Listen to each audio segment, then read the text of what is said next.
Salafi sama-sama bajingan, sama-sama bangsat. Kalau sudah kalah hujah, kalah suara, maka pribadi yang diserang. Menyerang personal, mengungkit masalah pribadi, aib pribadi, masalah rumah tangga orang, diungkit-ungkit. Habib Rizik difitnah, chatting mesum dengan Firza Hussein. Saya bersaksi demi Allah, semua itu dusta, semua itu fitnah. TikTok tuh dua model manusia. Wanita-wanita yang bermental pelacur, wanita-wanita yang tak punya harga diri, wanita-wanita hina dan nista, yang menunjukkan auratnya joget-joget layaknya anjing rabies. Yang kedua, model makhluk yang suka main TikTok adalah setengah laki-laki, setengah perempuan alias bencong. Pencari agama, orang yang sudah hijrah main-main TikTok, gak layak. Tepuk anak soleh. Aku anak soleh, rajin ngaji, rajin sholat, orang tua dihormati, cinta Islam sampai mati. La ilaha illallah Muhammadur Rasulullah. Islam, yes, kafir, no. Ya, terima kasih ya. Coba mana suaranya kelas 3? Barang siapa yang mengikuti orang-orang kafir di dalam hari raya mereka, menyerupai orang-orang kafir non-muslim dalam hari raya mereka, kepada seorang kafir, walaupun kafir itu punya hubungan baik dengan kita, tapi mengucapkan selamat terhadap hari rayanya, maka di situ kata ulama-ulama terdahulu dilarang, tidak dibolehkan, masuk kategori maksiat, bahkan berhak untuk dihukum. Dia hanya menyadarkan umatnya supaya sadar bahwa politik itu penting. Angkatlah pemimpin yang adil dan amanah. Dia hanya sedang mengajak umatnya supaya jangan memilih pemimpin kafir. Salahkah perbuatannya? Kemudian na'udzubillah min dzalik. Anda pilih orang kafir, berarti Anda telah menyerahkan urusan umat Islam ke tangan orang kafir. Yang Allah tidak pernah izinkan itu, saudara. Sehingga seorang kafir ini Anda berikan jalan untuk ke depan ngerjai umat Islam. Saudara, merusak umat Islam, melanggar aturan syariat, berarti saudara, Anda sudah menyalahgunakan amanat kuasa yang Allah berikan kepada Anda, saudara, untuk menyulitkan umat Islam. Maka berarti orang tersebut masuk dalam sumpah Nabi. Fasduk alaih, bikin susah dia punya hidup di Allah. Katanya pesantren ini nyerobot tanah negara. Tanah ini, saudara, sertifikat HGU-nya ya atas nama PTPN. Betul, itu tidak boleh kita pungkiri, saudara. Tapi tanah ini sudah 30 tahun lebih digarap oleh masyarakat. Maka itu kalau ada pihak-pihak yang ingin coba mengusir kami dari tempat ini, kami akan pertahankan ini, karena ini milik umat Islam, bukan milik pribadi. Betul? Siap jaga MS? Siap jaga MS? Takbir! Sallu ala Nabi. Mereka meminta supaya PTPN itu membuat laporan seolah-olah kami di sini merampas tanah, sudah. Jadi bukan saya anaknya merampas-rampas saja, betul? Kalau saya anaknya merampas, saya tanya, dia mentolongan? Dia mentolongan? Dia mentolongan? Yang melapor itu, yang merampas tanah kami, bukan Habib Rizik. Yang nanya ini orangnya punya jabatan tinggi. Saya tanya, Bapak bikin pilkada nggak? Oh ada. Kalau Bapak bikin pilkada, saya bikin reuni. Besar ya, kalau Bapak menghargai nggak bikin pilkada, kita juga menghargai nggak bikin reuni. Tapi karena Bapak udah putuskan bikin pilkada, kita bikin reuni bahkan lebih gede dari pilkada Bapak. Takbir.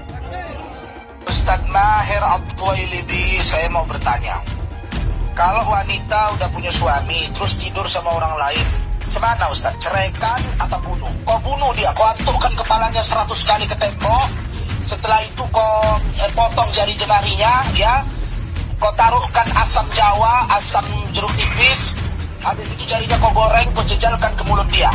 Udah gitu kau ikat kakinya dua-duanya, kau kanan dan kiri kau gantung di kamar mandi, kau siram pakai air mendidih, lalu kau ceraikan. Tamir Zani yang telah menghina, menyudutkan dan merendahkan imam besar kami Al-Habib Muhammad Rizik bin Hussein Shihab dengan sebutan tukang obat. Kepadamu, hei babi betina lonte oplosan penjual selangkangan, saya himbau, 1 kali 24 jam kau tidak melakukan klarifikasi dan permintaan maaf di depan publik secara terbuka, saya Maher Al-Tuwailibi beserta 800 laskar pembela ulama akan mengepung rumahmu. Itu ya, gara-gara Habib Rizik pulang sekarang ke Jakarta, penjemputannya gila-gilaan, macet di mana-mana. Habib itu Kang Obat ya, jangan diagung-agungkan. Nah, nanti banyak antek-anteknya nih mulai nih ya.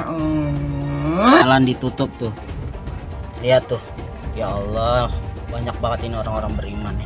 Ngomong kosong, orang ngaku akidah kuat, syariat tegak, kalau akhlaknya nggak ada, saudara.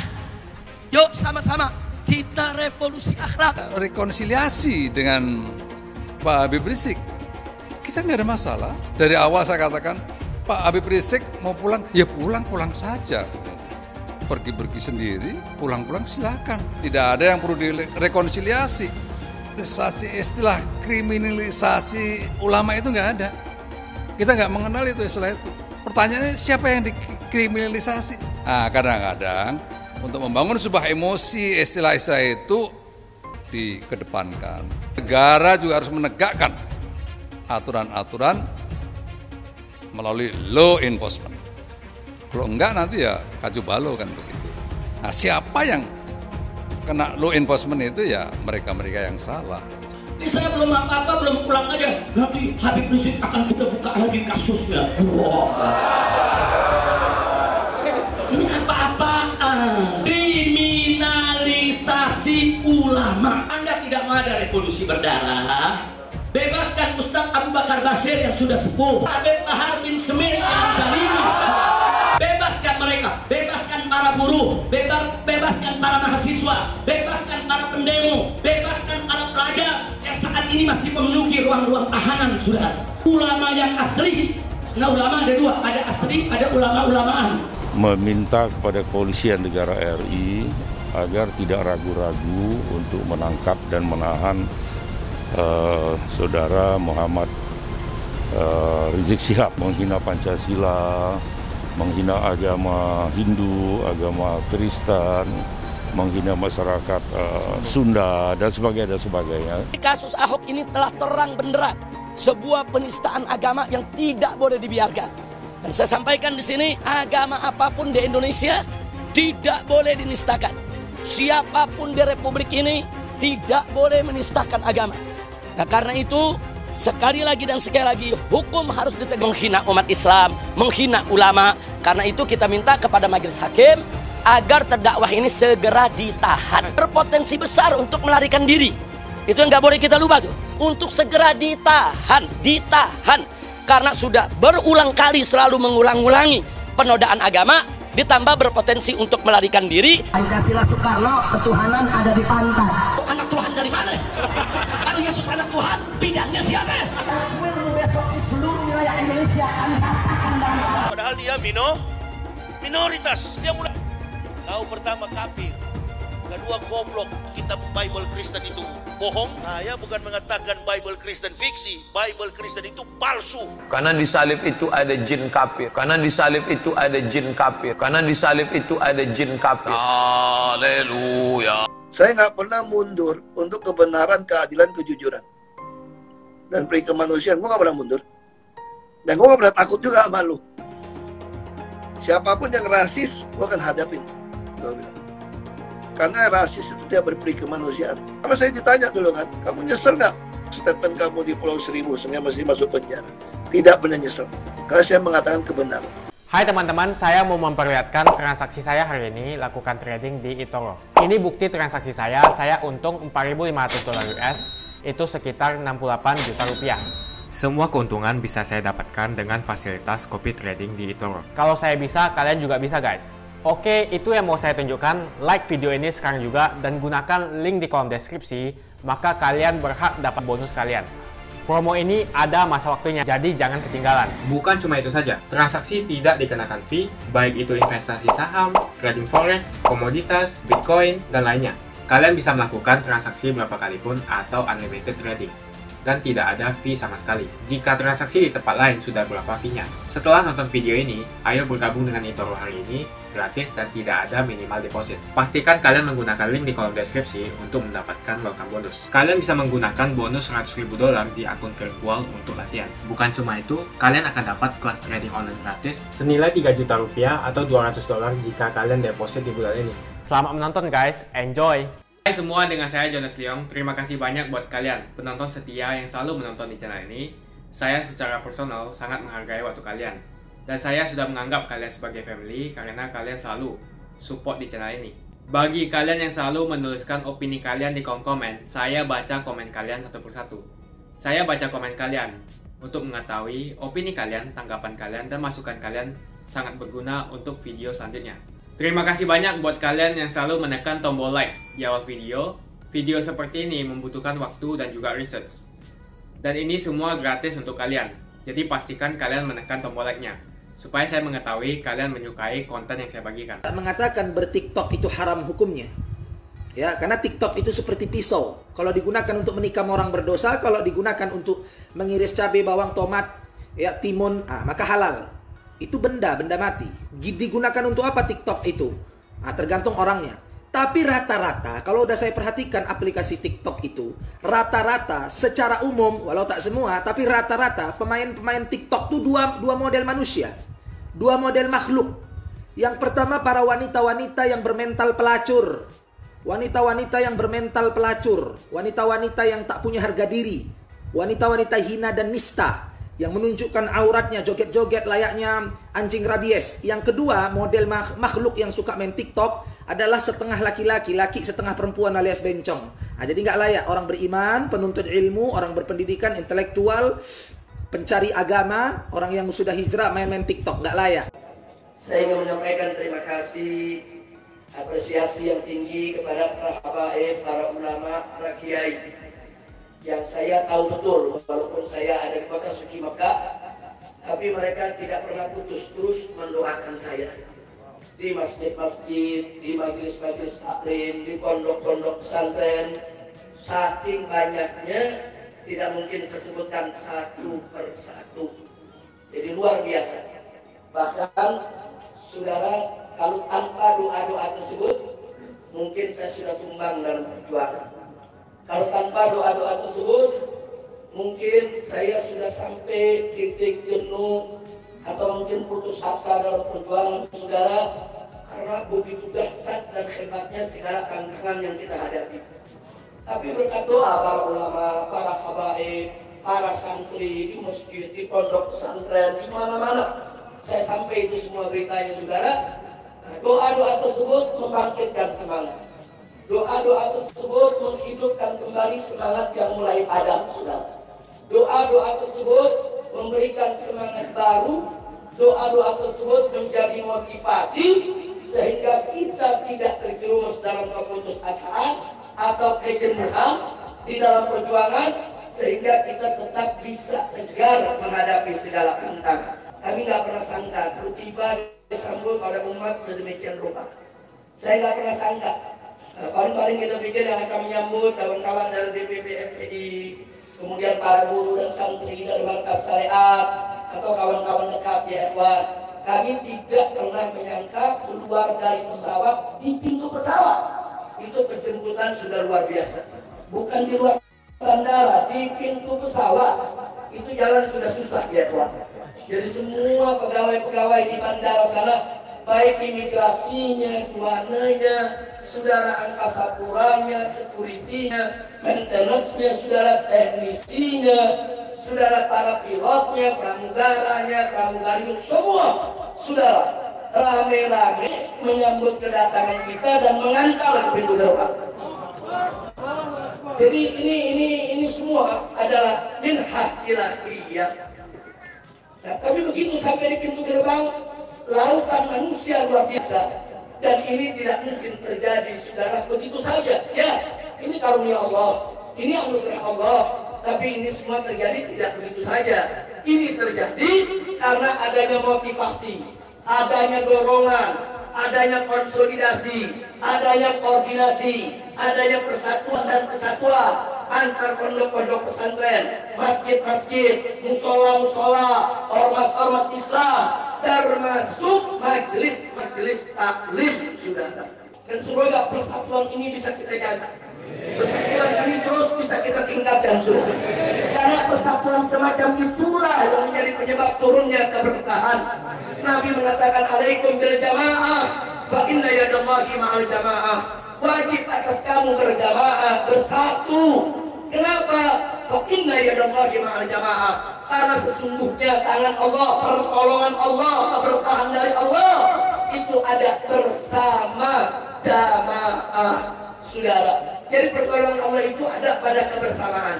Pertolongan Allah itu ada pada persatuan, saudara.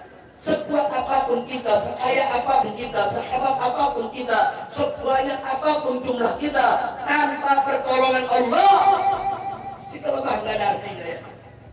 Dan sebaliknya, sekecil apapun kita, sedikit apapun jumlah kita, saudara, semiskin apapun kita punya harta benda, saudara, serendah apapun jabatan kita, saudara, tapi kalau kita mendapatkan pertolongan Allah, maka semua akan berubah menjadi satu kekuatan dahsyat yang tidak ada mampu untuk menandinginya, saudara.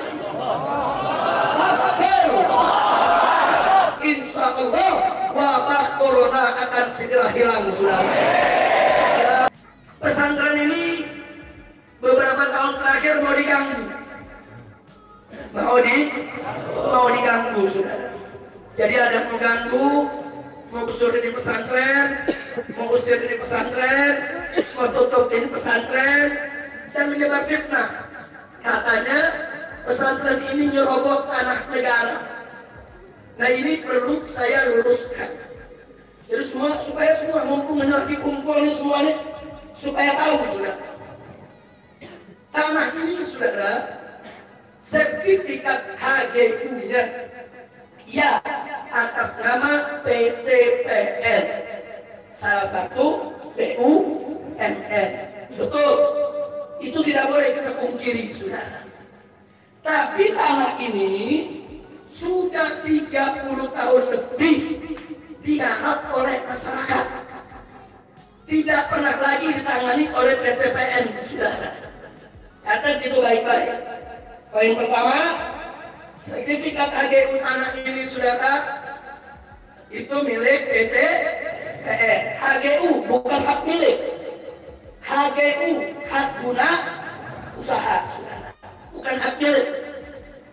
Tapi sudah 30 tahun lebih tanah ini digarap oleh masyarakat, oleh warga, saudara, oleh warga lemah rendah, oleh warga pekancilan, saudara. Mereka menggarap tanah ini dan mereka bertani di tanah ini. Nah, lalu kenapa ini saya mau sampaikan?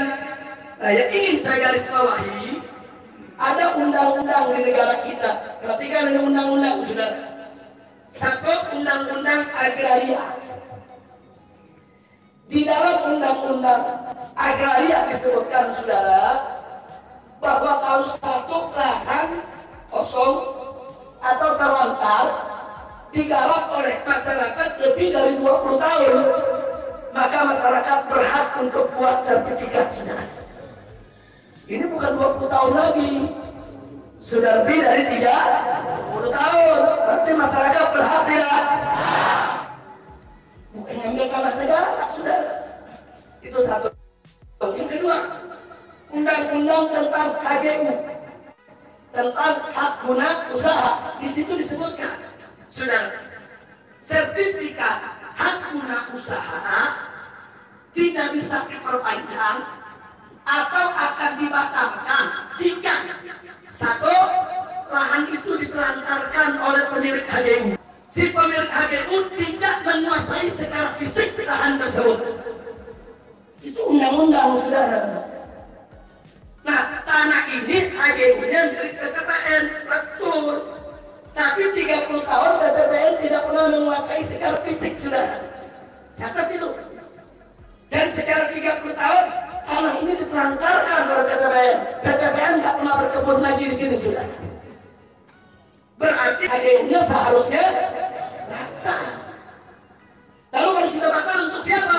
Untuk warga yang menggarap, untuk para petani. Kira-kira jelas tidak? Lalu bagaimana maksudnya saya dan kawan-kawan ke tempat ini? Kami bayar kepada petani, bukan merampas, saudara. Jadi tanah ini semua ada suratnya, bukan merampas. Itu namanya saya memberi over garap. Saya tidak memberi hak milik, bukan hak milik saya. Nggak ada punya hak milik di sini, saudara. Yang ada HGU. masa berlakunya. Setiap 20 atau 25 tahun wajib diperpanjang. Nanti pada saat mau diperpanjang kita lapor. Ini bukan lagi saudara milik daripada PTKL. Nah ini yang perlu saya sampaikan. Jadi yang dipikir petani rakyat di bawah nggak ngerti undang-undang. Seenaknya merampas tanah, seenaknya menyebar fitnah. Tunggu dulu, saudara. Jadi ini kami beli. Apa yang ingin saya sampaikan? Ini saya beli, saudara, dengan uang saya, uang keluarga saya, uang kawan-kawan saya, uang kerabat saya, uang sahabat-sahabat saya, bahkan ada uang titipan umat, dan semua, mau yang dari saya ke, mau yang dari umat ke, semua ini wakaf untuk umat saudara. Jadi ini ada tanah pribadi di sini saudara. Kami saat ini mentarget ada 100 hektar tanah.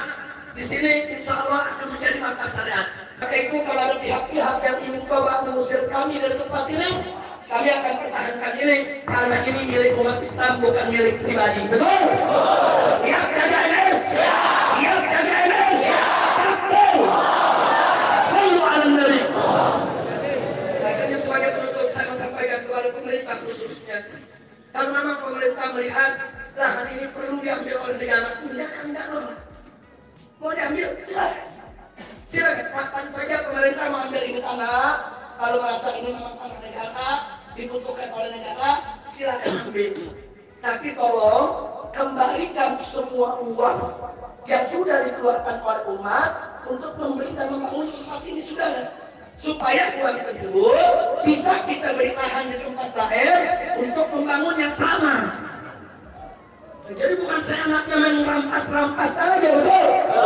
Kalau saya anaknya merampas, saya tanya, dia metolawan? Dia metolawan? Dia metolawan? Mereka meminta supaya PTPN itu membuat laporan seolah-olah kami kesini merampas tanah sudah. Tapi alhamdulillah pihak PTPN tidak mau. Ya PTPN sendiri yang bicara dengan kami. Mereka katakan Habib Rizik dan MS-nya itu datang, itu melapor, bukan merampas. Dan mereka menebus dari masyarakat. MS itu tidak merambah. Dan mereka itu sebagai penggarap. Kami sangat menghormati penggarap. Gagal. Pada cara kedua, beberapa warga di Pekancilan, saudara, dipaksa untuk bikin laporan atau dari saksi, seolah-olah saya ini merampas tanah mereka. Saya dapat laporan ini langsung kok dari lurahnya saat itu, saudara. Begitu juga dari warganya. Tapi ada menarik, begitu warga dikumpulkan dibawa ke polisi, saudara, yang melapor, polisi gunakan salah satu biong tanah, mafia tanah, digunakan oleh polisi untuk membuat laporan. Lalu apa yang terjadi? Masyarakat begitu diperiksa polisi, apa masyarakat bilang? Bapak polisi salah, bukan Habib Rizik yang menipu kami, itu biong tanah yang menipu kami. Yang melapor itu yang merampas tanah kami, bukan Habib Rizik. Jujur masyarakat Pekancilan sudah. Ini warga di sini Masya Allah sudah. Jujur mereka sampaikan Habib Rizik yang merampas tanah kami. Beli overgarapnya, bahkan kami diizinkan oleh Habib Rizik kalau mau menggarap lagi, mau tanam bertani, silakan. Yang penting bikin perjanjian dengan MS. Gagal lagi saudara. Jadi mereka melaporkan saya, bahkan sekarang yang ketiga mencem-mencem lagi sebelum saya pulang. Pokoknya begitu Habib Rizik pulang, ini soal MS nih mau dilaporin lagi. Pokoknya ini dianggap merampas tanah negara. Saya katakan di sini, negara, saudara, siapapun oknumnya, tidak usah bikin masalah, tidak usah bikin kegaduhan. Saya pulang bukan untuk bikin gaduh. Saya pulang, saudara, bukan untuk bikin gaduh. Pesantren ini dibangun bukan untuk bikin gaduh. Pesantren ini untuk mendidik umat. Jadi kalau memang negara membutuhkan tanah ini, sekali lagi saya ulangi, silakan ambil kapan saja. 24 jam, saya serahkan ini lahan kepada negara, saya serahkan semua bangunan yang ada di negara. Tapi kita berhitung dulu itu. Harus ada ganti rugi sudah. Karena ganti rugi tersebut akan kita bangun pesantren di tempat lain, betul? Betul. Tapi kalau mengusir, saya tanya, dia matolawan? Dia matolawan? Siap dalam markas syariat? Siap dalam markas syariat?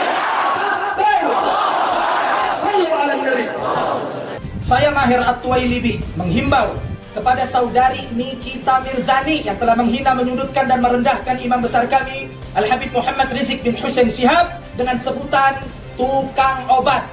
Tidak layak seorang muslim dan muslimah, apalagi yang mengaku beriman kepada Allah dan Rasulnya, menghina seorang ulama, apalagi beliau adalah cucu di antara cucu-cucu baginda Rasulullah sallallahu alaihi wasallam. Kalau kita tidak bisa menjadi orang soleh, setidaknya jangan memusuhi orang-orang soleh. Kepadamu, hei babi betina lonte oplosan penjual selangkangan, saya himbau, 1 kali 24 jam kau tidak melakukan klarifikasi dan permintaan maaf di depan publik secara terbuka, saya Maher At-Tuwailibi beserta 800 laskar pembela ulama akan mengepung rumahmu. Saya serius, saya tidak main-main. Kita lihat apa yang akan terjadi. Darah kami kucurkan untuk membela kehormatan cucu Rasulullah sallallahu alaihi wasallam. Rekonsiliasi dengan Pak Habib Rizik, kita nggak ada masalah. Dari awal saya katakan, Pak Habib Rizik mau pulang, ya pulang saja. Pergi sendiri, pulang silakan. Ya, kan nggak ada masalah. Buktinya pulang ya nggak ada masalah kok. Apakah kita mencegat? Enggak. Aparat keamanan justru kita wanti-wanti, ya kawal dengan baik, jangan diganggu. Ya, walaupun mereka sendiri yang mengganggu jalan maksudnya, mengganggu publik kan begitu. Tetapi kita tidak memberikan upaya-upaya untuk menekan, upaya-upaya untuk menghalangi dan seterusnya. Ya, buktinya apa? Beliau datang sampai ke rumahnya juga aman-aman aja, selamat kan begitu. Jadi inilah kita juga harus luruskan, harus clear, masyarakat juga harus paham, tidak ada yang perlu direkonsiliasi. Yang diperlukan di sini adalah masing-masing punya hak dan tanggung jawab, gitu. Hak sebagai warga apa? Gitu. Tanggung jawab sebagai warga apa? Negara juga punya hak dan punya tanggung jawab untuk menjalankan semuanya itu, agar apa aturan-aturan itu bisa ditegakkan, berjalan dengan baik. Karena apa? Negara itu melindungi semuanya.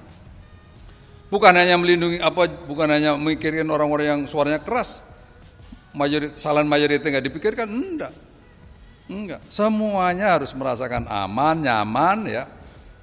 Untuk itu tugas negara harus menyelenggarakan situasi itu dengan sebaik-baiknya. Jadi menurut saya istilah rekonsiliasi itu apanya yang direkonsiliasi? Asal kita semuanya baik-baik bekerja, nggak ada masalah kok. Gitu loh ya. Kita bukan pada posisi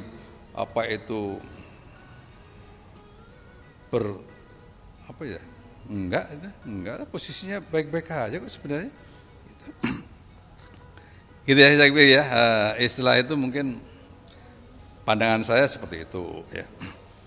Terus bagaimana sebenarnya bagaimana membangun sebuah hubungan gitu. Ya, hubungannya tadi itu, hubungan antara warga negara dengan pemerintah harus berposisi seperti apa, menjadi warga negara yang baik harus seperti apa, sehingga semuanya berjalan dengan baik. Istilah kriminalisasi ulama itu nggak ada. Kita nggak mengenal itu istilah itu. Dan tidak mau. Ya. Dan kita nggak mau ulama dikriminalisasi. Itu negara itu melindungi segenap bangsa. Itu tugas negara itu. Ya. Jadi pertanyaannya siapa yang dikriminalisasi? Yang salah. Gitu. Terus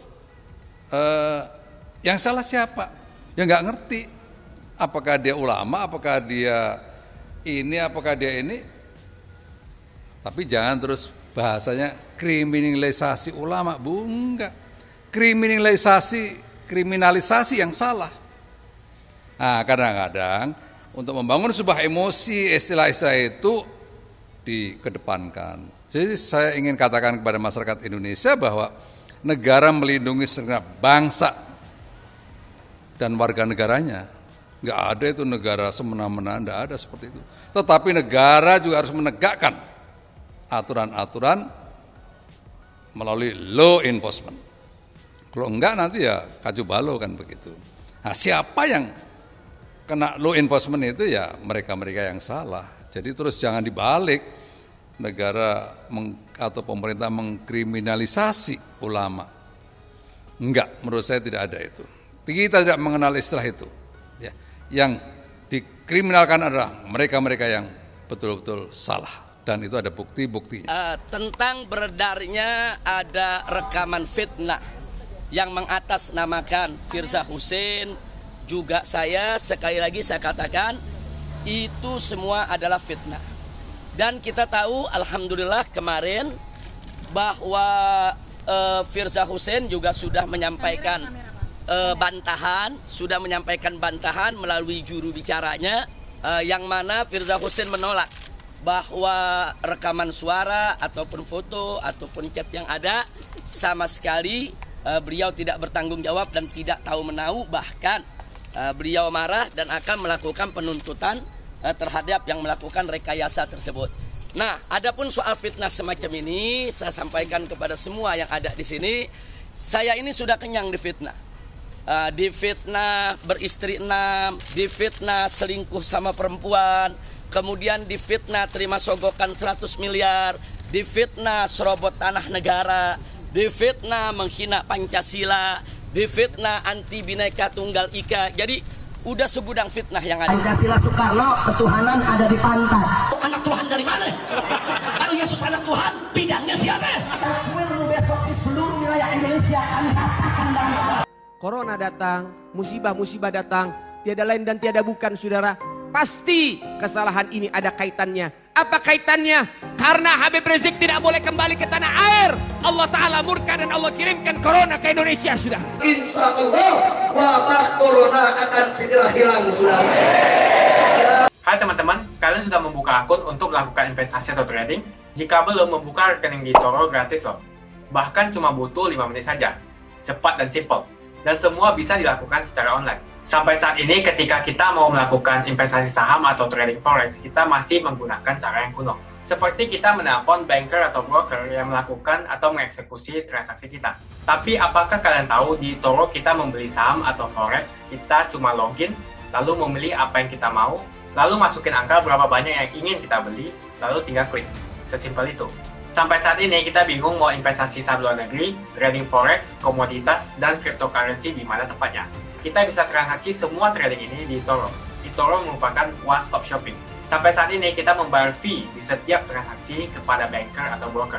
Setiap kita melakukan transaksi jual beli, biasanya kita dipotong fee oleh platform kita. Kalau dalam 1 bulan kalian melakukan transaksi 1 kali, mungkin tidak terasa. Coba kalian melakukan trading sebanyak 100 kali. Sudah berapa fee-nya? Misalnya kalian membeli saham Google dengan fee per transaksi $10. Jika kalian membeli saham Google 10 kali, maka fee transaksi sudah $100. Belum lagi kita akan dikenakan fee ketika kita menjual saham itu. Itulah sebabnya saya memilih eToro, karena tidak ada fee sama sekali. Saya ulangi, di eToro tidak ada fee sama sekali ketika kalian melakukan transaksi. Dan yang kedua, kalian bisa melakukan unlimited trading atau trading sebanyak apapun.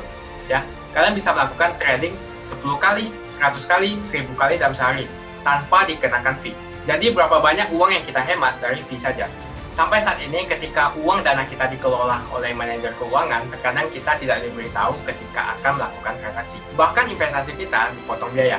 Dan kita dibikin bingung karena kurangnya transparansi. Kita juga bingung memilih investasi manajer yang bagus untuk mengelola investasi kita. Alhasil, investasi kita bukannya untung malah rugi. Bahkan yang lebih ekstrim, kita tertipu oleh manajer investasi yang ilegal. Tapi apakah kalian tahu di Toro ada fasilitas yang namanya copy trade, di mana kita bisa menduplikasikan investasi atau trading yang dilakukan oleh trader profesional. Semua data terbuka dan transparan dan kita bisa melihat performance sampai 10 tahun yang lalu. Dengan fasilitas ini, kamu tidak usah lagi menelpon manajer keuangan kamu untuk melakukan trading. Atau pusing investasi kamu merugi dikelola oleh manajer keuangan. Di Toro, kita bisa memilih investor profesional yang sesuai dengan yang kita sukai.